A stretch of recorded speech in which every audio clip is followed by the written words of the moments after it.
Good evening. Hello, everyone. Hey, Alex. Tech Talk Tuesday. Here we go. Number 138. How's it sounding? You guys got me? Loud and clear? Can you hear me? David.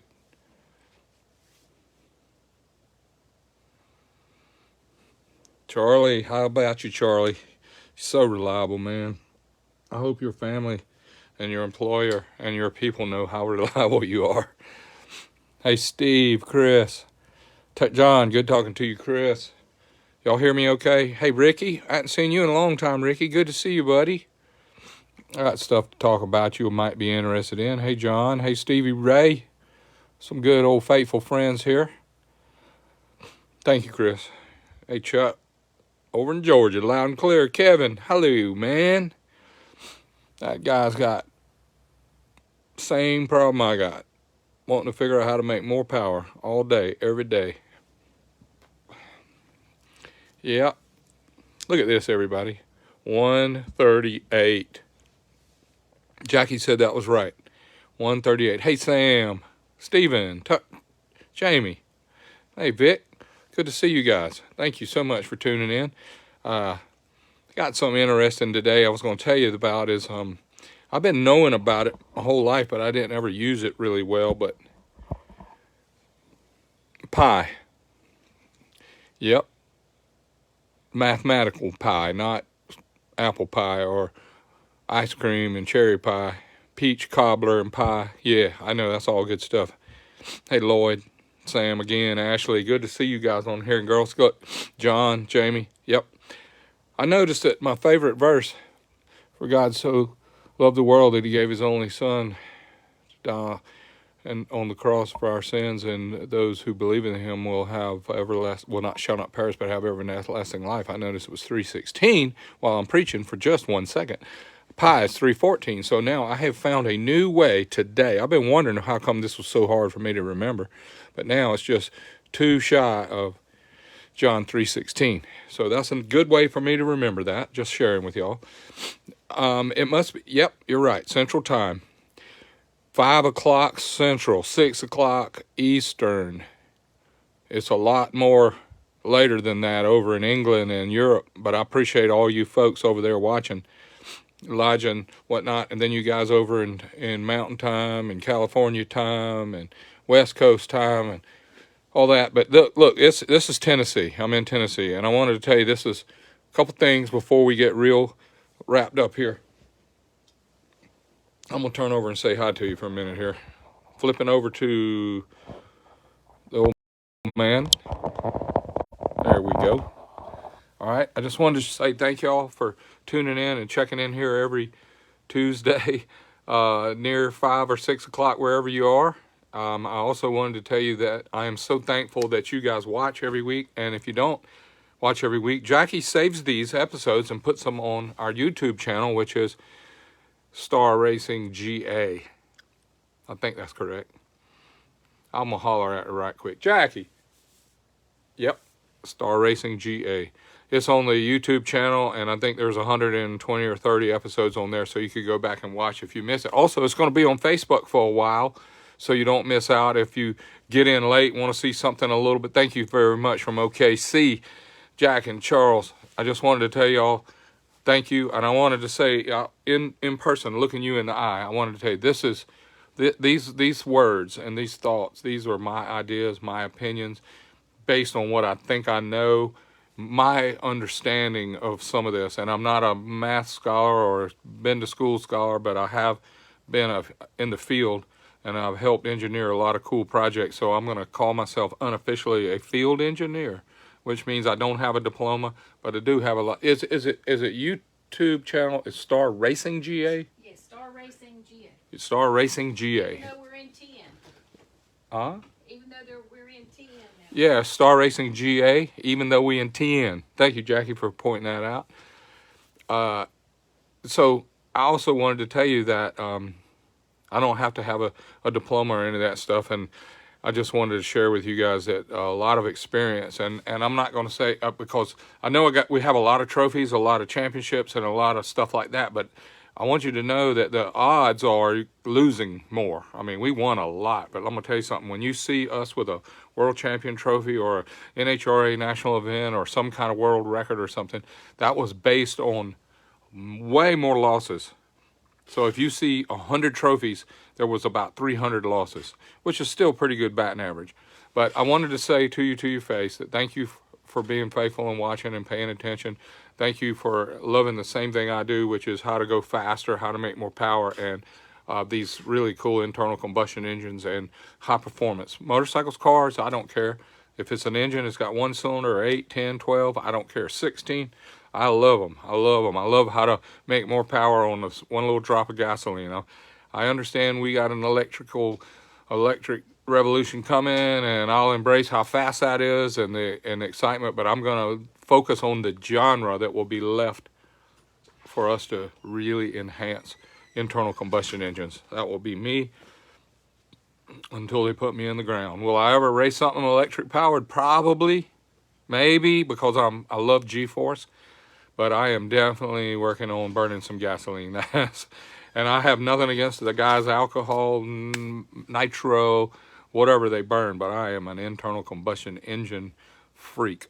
And I'm going to share what I think I know about these things that may be wrong to you, and you may know somebody that doesn't agree with me. But I'm going to talk a little bit about engine break-in today, and based on some experience that I've had. Now that means when it's brand new, and how do we get the parts to get used to each other, maybe become friendly or not so friendly, and how to last a long time and make big power. So I'm going to switch it back over to the board, and we're going to talk a little bit about that. Here we go. Okay. First, I've had several people ask me why come the pro stock motorcycle racers don't have the hump on their suit. And we think, road racers, they have them, but the drag racers do something kind of different. They sit here at the start, and then when they get going along in second or third gear, they jump up here, and it gets the spine really straight and the head gets down. So there may be a little bit of a gain with a little bump here, but drag racing is not road racing. And road racing and drag racing are different in a couple of ways. Drag racing is you start from a dead stop every lap. Road racing, you start from a dead stop one time. So once you get going, I guess aerodynamics matters. In drag racing, it's not as much because your time is spent. Over 65% of your time is getting to half track, and the rest of the time is spent getting from half track to the finish line. So if you work really hard on getting this little teeny bit right here help you out, it's going to be hard to drive with you sitting up. Maybe I don't know. I'm not going to run a little hump. I don't know anybody that wants to run one on the drag races. But if you were in a wind tunnel or Bonneville or road racing, I would tell you to get you a streamlined helmet that looked like something like an alien. If I was going to do Bonneville or I was going to do road racing. But drag racing, not so much, because it is a moving target. Our speed and our acceleration. We get wind lights in drag racing based on how long it takes from you to go from a dead stop to the finish line, not how fast you're going at the finish line. And that's another story for another day, but that's why I'm not into that. Anyway, I just wanted to get that off the table. Literally, I got it off the board. So, break-in. Here is a 4.5-inch bore, Milwaukee 8, 2618 alloy, piston 4, and Milwaukee 8. We sell these sometimes. We build them, have them custom made to suit us with our ring package. And even though it's a street engine, we put gas ports in them, lateral, because I don't like radial gas ports as much, and I don't like the gas ported rings as much, because every time this piston goes up and down, it leans over to the bore and shuts off this group. This group gets shut off if you're lateral or you have gas ported rings. It's great. It's a great product. It's better than having none. That's why they sell well, and that's why they get recommended. But when this piston's going up and down, it leans over and it shuts off half, goes back up, it shuts off half, goes back down, it shuts off half, goes back up, shuts off half. Now, this is my opinion. So I like vertical gas ports in the top because they are on like a light all the time. They are on. They never get shut off by rock or where the piston is. They're on. And they don't do anything when they don't need to do anything. They only work when there's pressure applied to them. So if there's no pressure in the cylinder, then the rings don't have any pressure on them. So they can be nice, friendly, narrow, high conformability. They don't have to be really wide, and they don't have to wear out the cylinder. They can let the really well-machined ringlands be built and well-machined rings be built, and we let the ring do its job, and we let the piston do its job, and we let the gas ports do its job. So with that saying, I'll go over some more of that in a minute, but right now I want to tell you, we get our pistons made with this really nice moly coating on them. Now, is it necessary? No. It is a really nice little thin extra layer of protection that when you build this engine and you set the clearances right and you keep the temperature under control and you run this, you can run it, you can break it in correctly and run it as hard as you want to, and you can take it apart 10,000 miles later and the pistons look brand new. Now, I see a lot of great comments coming across here. Scott, Rodrigo, Mark, Donald. I see some great people, lots of friends coming through. I'll read back over these comments later and respond to them, and I'm also gathering them up for information. But I want to tell you that this piston, the way it is made, is there are 40 different shapes available to us here. In cam, in barrel, in skirt finishes, and skirt designs. When we get done, we want this piston to have a little baby football wear right here, right in the center of this skirt.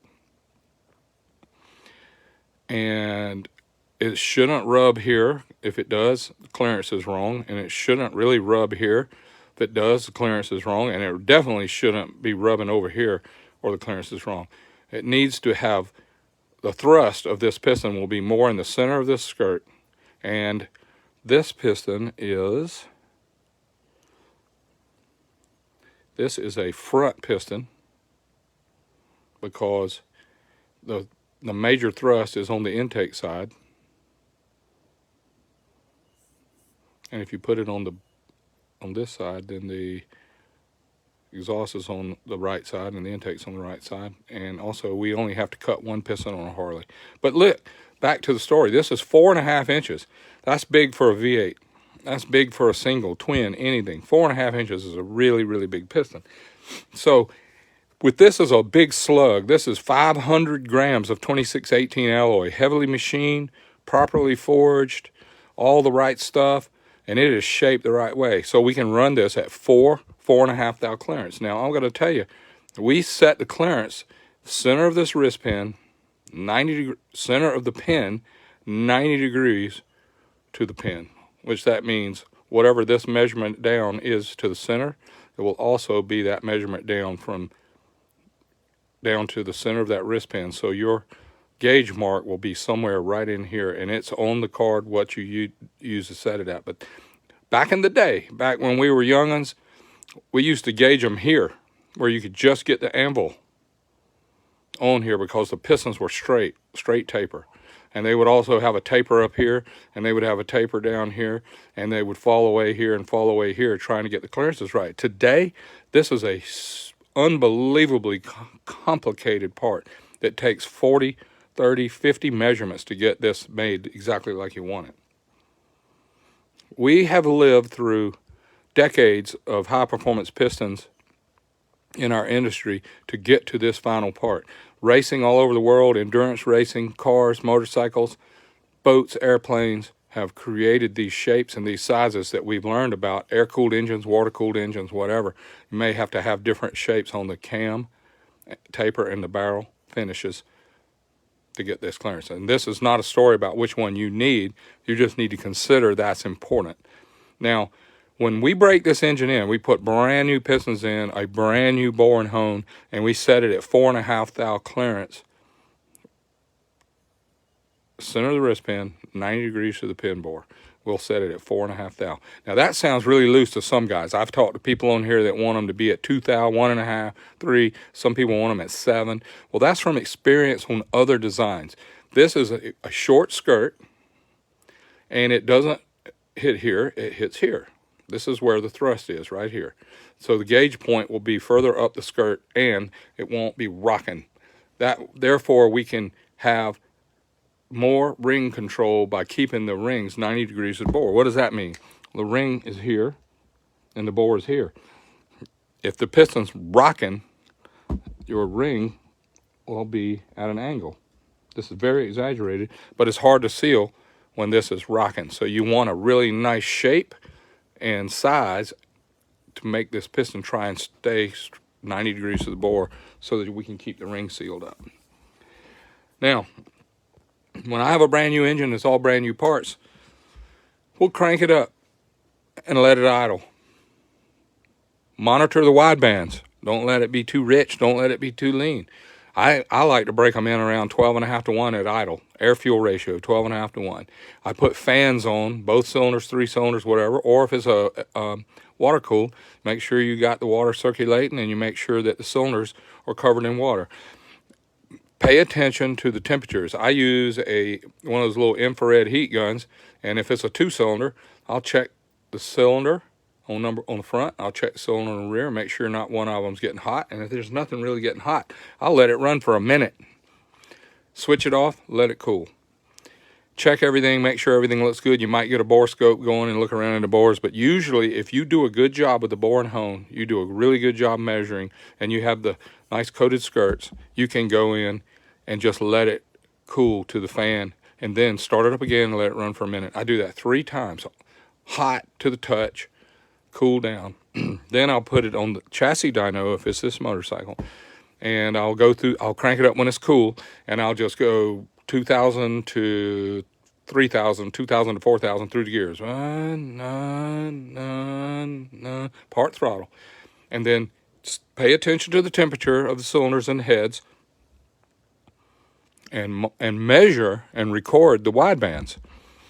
If you can do real time and record it off of a dyno jet, let's see, what's they called? They call them Power Vision. The TTS has flight recorders or whatever, or you can monitor it real time on a laptop on the dyno jet chassis dyno, and you can watch these air fuel ratios, cylinder head temperatures, throttle position, map sensor readings, and monitor that stuff. Then everything's going good, everything sounds good, everything looks good. All right, then I'm going to let it cool to the touch, and then I'm going to go after it. I'm going to get it going again. I'll get it going up in, say, 4th gear. 1, 2, 3, 4. Roll off of it, and then I'll look at the tachometer. And when it gets down to about 2,500 RPM, I'm going to crowd it full throttle. Whap! Up to 4,500 and shut it off, and then hit the brake. And I'm going to record it. I'm going to record the horsepower, the torque, the RPM. I'm going to record the map sensor. I'm going to record the air fuel ratios, and I'm going to cut the bike off and let the fans blow on it. And I'm going to tune everything I just recorded. I'm going to go in and find where the map sensor was reading the manifold air pressure. I'm also going to, if it's a throttle position map, I'm going to go look at that and go to that throttle position, and I'm going to look at the air fuel ratio. So at every spot in the fuel injection program, I'm going to add fuel, take away fuel, add fuel, take away fuel. Also, if you're doing what I'm saying, you can monitor knock. If it was spark knocking or you're getting some cylinder knock, the microphones on your motorcycle or your car can hear it. Go find that, take timing out where it's knocking. Now, it's cool, right? Okay, I'm going to do it again. I'm going to go 2,500 to 4,000 again, see if I backed it up, made it better. Here's what's happening when I go 2,500 to 4,000, 2,500 to 4,500, and the engine is around 100 and 150, maybe it's between 150 and 200 degrees. What you're doing is this pressure. When you floor it and give it peak pressure, that's the torque. That's the combustion pressure that's blowing in around these rings, and it's spreading this ring out far into the cylinder wall, and it is spreading this ring out, and it's sealing it up. So this becomes almost like an O-ring. It gets sealed up so good, because if you go out and drive it around like an old lady up to 500 miles, just part throttle, going 55, going part throttle, going 55. This ring right here never sees the pressure. It never gets to work to embed itself into the cylinder wall. And you will have possible blow-by problems later in life. I do it in the first 10 miles. I'm going to get it warmed up. I'm going to make sure everything's working nice, and then I'm going to load the rings full throttle. I'm not over revving the engine. I'm not overheating the engine. I'm giving it several times to cool so that every part is happy. And then if I stop right there, you guys, I stop dynoing it right there and pull the head off, pull the cylinders off, and rinse this off, it will look just like this. If I'm doing a good job with the tune and I'm doing a good job with the temperature control, the part will still like this. I'm not going to be able to wash it off and put it back in the box and sell it, but there will be no damage whatsoever. And the reason I know these things, and I'm not trying to tell you it's the only way to do it, but the reason I know these things is because I take them apart hundreds and hundreds of times in my life to see what I'm tearing up, because I ran over so many parts and broke so many parts in my career. It's a miracle that we even were able to keep our business license, because we blew up some stuff now. But same thing with this Pro Stock piston. With this Pro Stock piston, we would heat it up 3 times, and then I would floor it. I wouldn't take it down low because there was too much cylinder pressure. I'd get it there about 8,000 RPM and stick it to it till 9,000. Cut it off, let it cool. Tune everything I recorded. Next run after it's cooled off to the touch, I'd stick it to it at 7,500 and run it to 8,500 and shut it off and let it cool. And I would record everything that I measured.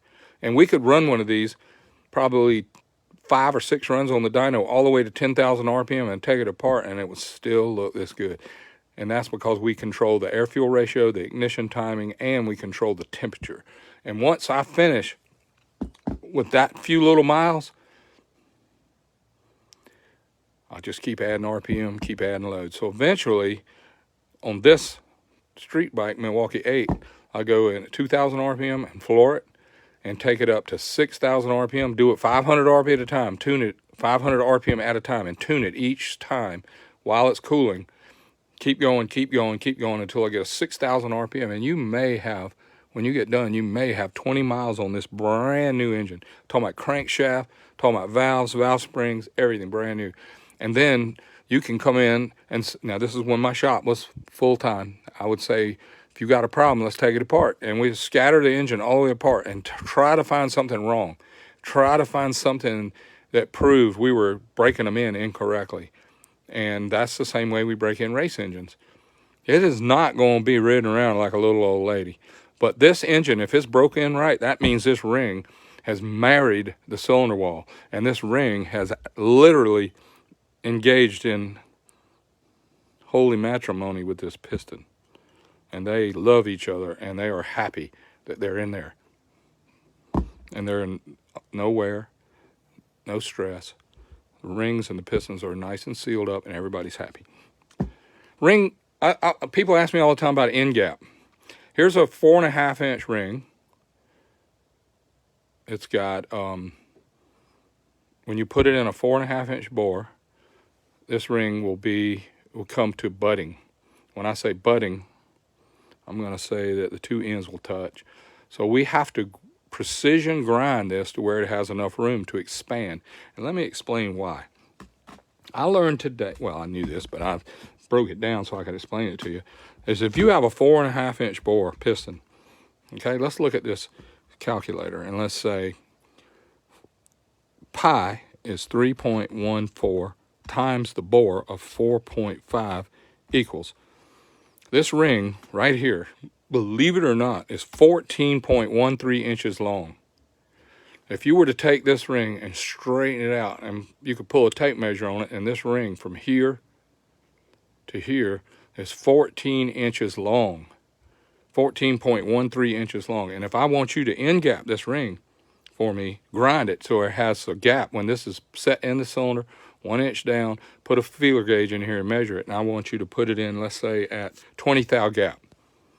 Okay, that means that now, instead of being 14.130 inches long, this ring will now be 14 inches, 0.110 long.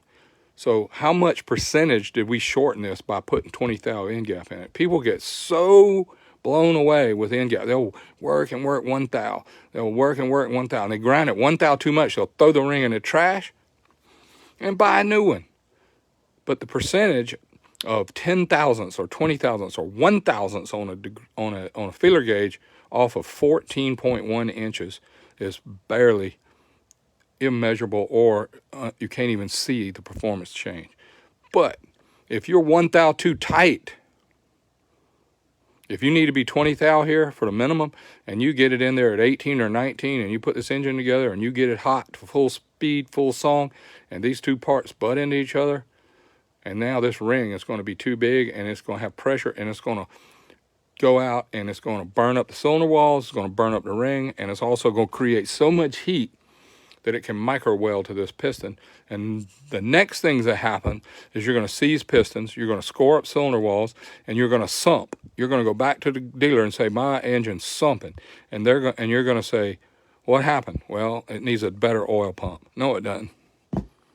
It might need a better oil pump, but that ain't what happened to this one. This one was installed with the rings too tight. The end gap was too tight.